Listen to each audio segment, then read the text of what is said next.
Opa, e aí, beleza? Pessoal, esse top 5 aqui um inscrito já tinha me pedido já tem um tempo.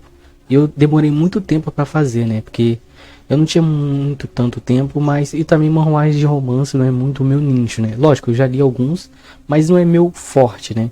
Mas eu espero que vocês gostem e vamos seguir evoluindo e até a próxima. O Imperador e a Cavaleira. Quando o país ele entra numa guerra, os filhos mais velhos são mandados para servir, como uma forma de demonstração de lealdade pelo país. Poliana, ela era a filha mais velha de um nobre do país de Elsha, que estava em constante guerra com os países vizinhos. O seu pai teria que ir para a guerra, mas existia algo que seu pai amava muito. Após a morte da mãe da Poliana, seu pai se casou e teve outra filha, na qual ele demonstrava todo tipo de amor que um pai daria para uma filha, que não demonstrava para Poliana, e sim para sua meia-irmã. Enquanto a sua meia-irmã ela era tratada com muito amor, Poliana era tratada como desdém. Não bastava tanto aquela humilhação, ela foi traída por eles. Poliana, por ser a filha mais velha, ela herdaria todo o direito da sua casa quando seu pai morresse. Então seu pai e sua madrasta armaram para mandá-la para a guerra, com a intenção de matá-la. Até cortaram seu cabelo para que ela parecesse mais masculino. Lógico, não seria fácil mandar uma mulher para a guerra, então eles levaram ela para treinar com um cara muito respeitado no Império, para que ela tivesse pelo menos uma força masculina.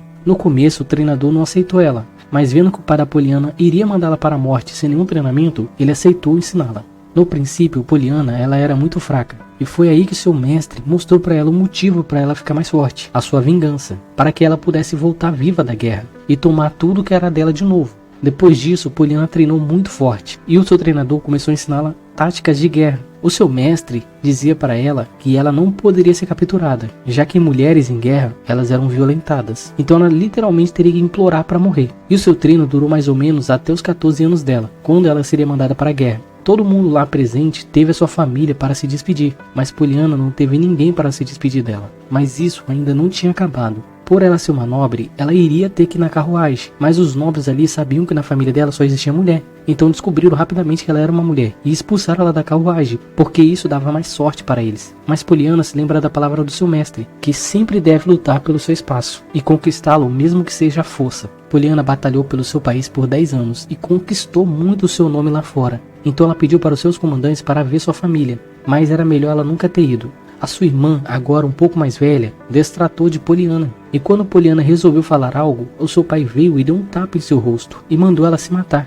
Vendo que ali ninguém sentiu falta dela, ela resolveu voltar para a guerra. Enquanto isso, no reino de Agria, que era um dos inimigos do reino de Ash, o príncipe Luchin foi ouvir as últimas palavras do seu pai, antes dele falecer. O rei implorou para Luchin criar um mundo de paz. Após Luchin enterrar o seu pai, ele resolveu ir para a guerra, para unificar o mundo. Então o reino de Ash e o reino de Agria iriam iniciar uma guerra. Lucius, ele era um grande estrategista e conseguiu derrotar os homens de Ash. E lá estava Poliana, que foi amarrada pelos soldados como isca. Lucius, depois de capturar a Poliana, vendo os registros da Poliana, ele percebeu que ela era uma mulher. E ele percebeu também que ela foi traída por todos, pelos seus comandantes, pelo seu pai, pelos seus soldados, pelo seu país, por todo mundo. Então ele resolveu fazer uma proposta para ela. Ele perguntou se ela queria, junto com ele, unificar o mundo, já que Poliana, ela era leal, só precisava de alguém que acreditasse nela. A traição da dignidade. As flores mais belas são as mais difíceis de pegar. Chloe, ela era uma delas. A sua família ajudou o exército imperial, deixando eles passar um tempo no seu território. Apesar da Chloe ser muito boa ajudando os soldados feridos, já que ela acreditava que para ser um nobre, ela teria que ajudar os mais fracos, Chloe se sentia igual a eles. Ela nasceu com uma imobilidade em uma das suas pernas, que impossibilitaria ela de andar corretamente. Mas mesmo ela recebendo muita chacota das pessoas, ela era uma mulher muito forte. Depois de mais um dia ajudando os feridos, Chloe resolveu descansar, mas um barulho chamou a sua atenção. Era o Duque Tisse, que tentava levantar a moral dos seus homens. Isso fez Chloe ficar impressionada com aquela atitude, ao ponto de nem perceber que o Duque havia notado a sua presença, naquele breu escuro dos seus aposentos. Depois dela cair assustada, ela pensou que foi só uma coisa da sua imaginação, e resolveu olhar de novo. Só que o Duque já estava virando já, então ela pensou que foi algo da sua imaginação. Chloe tinha um coração de ouro, e implorou para Deus naquele momento ajudar aqueles homens feridos que iriam de novo para a guerra.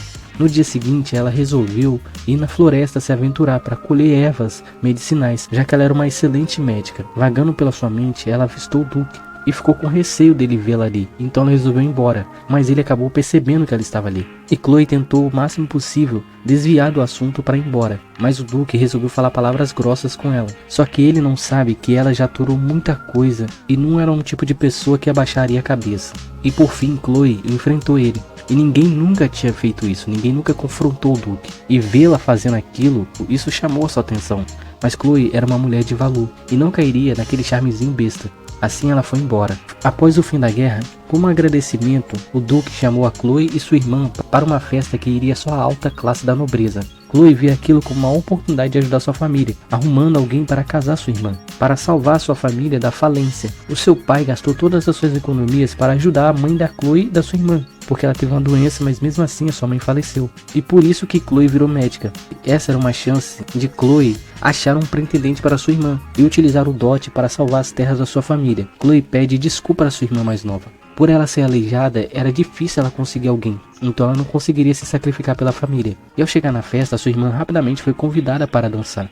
E Chloe se contentava ao ver a felicidade dos outros, mas o Duque tinha outros planos para Chloe. Coitado da Chloe. Ó querido, por que tem múltiplas personalidades? Tudo começa com a nossa protagonista Mônica. Ela era uma garota de orfanato. Geralmente, por ser órfã, ela não tinha sobrenome. Porém, assim que ela fosse adotada, ela ganharia um sobrenome. Só que a Mônica já tinha 12 anos, e ela seria muito difícil para ela ser adotada. Mas ela sempre levava uma vida feliz e digna. Meio que ela aceitou a sua realidade. Só que a sua vida iria mudar. A filha de uma família nobre que havia morrido há 12 anos atrás, ela faria 12 anos naquele mês. E a descrição dessa menina batia muito com a nossa protagonista. E a família nobre queria adotar uma menina que fosse idêntica à filha que faleceu deles. E nossa protagonista, finalmente ela seria adotada. E a diretora, por amar nossa protagonista e achar ela muito incrível, recomendou a nossa protagonista para essa família. Essa família não viu nossa protagonista, mas acreditou nas palavras da diretora e resolveu adotar. Só que naquele mesmo orfanato existia uma mesma garota com a mesma idade, só que com um nome diferente da Mônica. O nome dela é Lizzie. Só que diferente da Mônica, essa Lizzie era muito desastrada. E a Mônica sempre mostrava pra ela um carinho e um afeto enorme, entendeu? Só que a Lizzie, ao saber que a Mônica seria adotada, ela ficou com muito ciúme da Mônica. E ela pediu para a Mônica deixar ela viver pelo menos algumas semanas na casa daquela família nobre para ver como é que é então a família. E a Mônica, lógico, no começo ela não quis deixar, porém, ela falou assim, não, vou te dar essa joia para você ter certeza que eu vou voltar. E a Mônica, num ato de bondade, acabou deixando ela fazer isso. Só que a Lizzie nunca voltou. E quando a Mônica completou 18 anos, ela saiu do orfanato. E ela, sem dinheiro e sem nada, ela foi para uma guerra, né, para ser enfermeira nessa guerra. Mas só que ela só iria receber assim que a guerra acabasse. Só que como o lugar onde ela estava perdeu a guerra, então ela não recebeu nada. Só que ela era muito inteligente. Uma agência que dá tutoridade a famílias nobres, que ensina famílias nobres ali, criança de família nobre, a ler e escrever, recomendou a nossa protagonista para uma família nobre. E agora começa a vida da nossa protagonista Mônica. E ao chegar na cidade da família nobre na qual ela ia ensinar, ela ficou maravilhada com aquela cidade, quão linda a cidade era. E ela, se deixando distrair, ela acabou se esbarrando no homem. E ela logo reconheceu aquele homem da guerra e chamou ele de Sol. Só que aquele homem falou que o nome dele não era Sol, o nome dele era Luiz. Pessoal, olha, eu vou até aqui, mas o manhua, tipo assim, a nossa protagonista, ela meio que tem se abaixando por esse tal de Sol, que seria o Luiz, mas tem outro nome, tipo assim, ele tem várias personalidades diferentes, você não sabe qual vai ser a próxima personalidade dele, e também essa menina Liz aparece aí mais pra frente, né, e ela vai tentar ferrar a nossa protagonista. Mema Hubs. Era uma vez uma história de uma pessoa que sempre sofreu em sua vida. Kang Ji-woo, ela foi diagnosticada com câncer de estômago.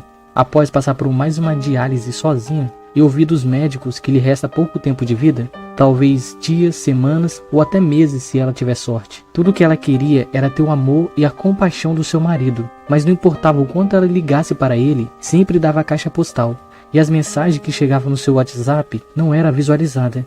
Jin-woo, ela era tão miserável que até as enfermeiras estavam fofocando o quão guerreira ela era, já que estava passando por tudo aquilo sozinho, sem apoio de ninguém.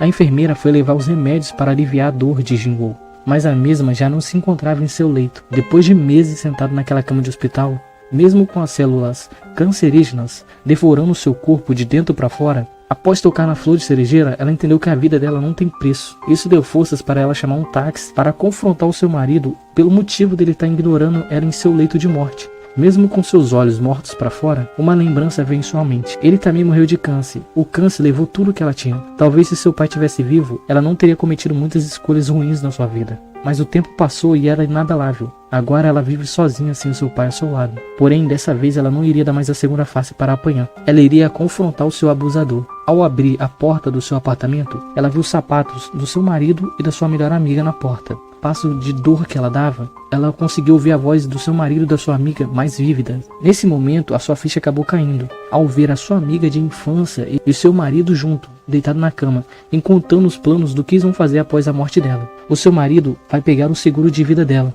e ainda foram além, debocharam da morte do pai dela por câncer. Depois de ouvir aquelas palavras maldosas, João foi confrontar as pessoas que ela confiou, mas no fim estavam armando pelas suas costas. Eles tentaram fazê-la de louca, mas não tem desculpa para o que ela viu com seus próprios olhos. E João sempre viveu a sua vida de cabeça baixa. Na raiva, ela acabou puxando o cabelo da sua falsa amiga, mas o seu marido deu um tapa em seu rosto, protegendo o amante, não a sua esposa que estava prestes a morrer. Até no fim, ele não teve pena dela, e eles pensaram que ela tinha morrido ali, só que ela não havia morrido ainda. Mesmo depois de tudo, ela teve que passar por uma morte lenta e dolorosa. Ela pensava por que ela sofria tanto. E no fim, o seu pai veio buscá-la no seu momento mais feliz, no momento em que ela ainda era uma menina inocente. Entretanto, ainda não era sua hora de morrer. Jin-woo acabou acordando por uma colega de trabalho, e ela percebeu que ela estava 10 anos no passado, com todas as suas memórias do seu futuro triste. A redenção de Elnótica. Viver uma vida aprisionada, sendo inocente, é pior do que a morte. Madeline foi forçada a se casar, e por causa de um acidente de guerra, o seu marido, Ian, ele viveu uma vida se escondendo, com receio de virar chacota devido ao seu rosto marcado pela guerra, fazendo Madeline viver uma vida reclusa, tanto fora quanto dentro de casa. Ela até fingiu estar tendo um caso para ver se ele demonstrava algum tipo de reação com ela. Mas Ian demonstrou uma reação bem justa e teve pena de si mesmo. Nem nesse momento de briga, ele teve pena dos dois, e sim só dele, fazendo ela perder a paciência com ele e ir embora. Por causa de um descuido, Madeline escorregou da escada. Como eles viviam isolados, ela sabia que não chegaria um médico a tempo, e tudo o que restava para ela era uma morte dolorosa e lenta. Ela pensou que, ao ver Ian chorando, trairia para ela uma satisfação, mas no fim isso foi só uma ilusão do seu coração amargurado. Madeline pensou que pelo menos agora ela iria para o céu ou para o inferno, e ela sairia desse pesadelo que lhe cercava, que durou mais ou menos 6 anos para ela. Só que o destino pregou uma peça nela, fazendo ela retornar nos seus 17 anos de idade. Depois de 3 dias de medo e desespero, ela recobrou a sua consciência lúcida, e Madeline se lembra como ela chegou naquela situação de desgraça na sua vida. Após a morte da sua mãe, tanto ela quanto seu pai viveu uma vida trivial, esbanjando dinheiro, e seu pai ficou viciado em apostar em comércios falidos, e Madeline ficou viciada em joias e roupas. O tempo passou tão rápido que nem ela e seu pai perceberam. Por causa da luxúria desfreada que os dois levavam, eles acabaram falindo. O seu pai, com medo da verdade que lhe cercava, ele atentou contra sua própria vida, deixando Madeline sozinha e falida. No testamento dele não tinha um pedido de desculpa para Madeline, simplesmente uma confissão dizendo que agora ela iria se casar. Mas nessa chance que ela tem, ela não iria cometer os mesmos erros do seu futuro triste. Ao avistar o seu pai, lembrando das mágoas da sua mente passada, o seu pai chamou ela para fazer um passeio, e ela resolveu ir. Só que ela acabou sendo surpreendida quando ela foi entrar na carruagem. Ian estava lá.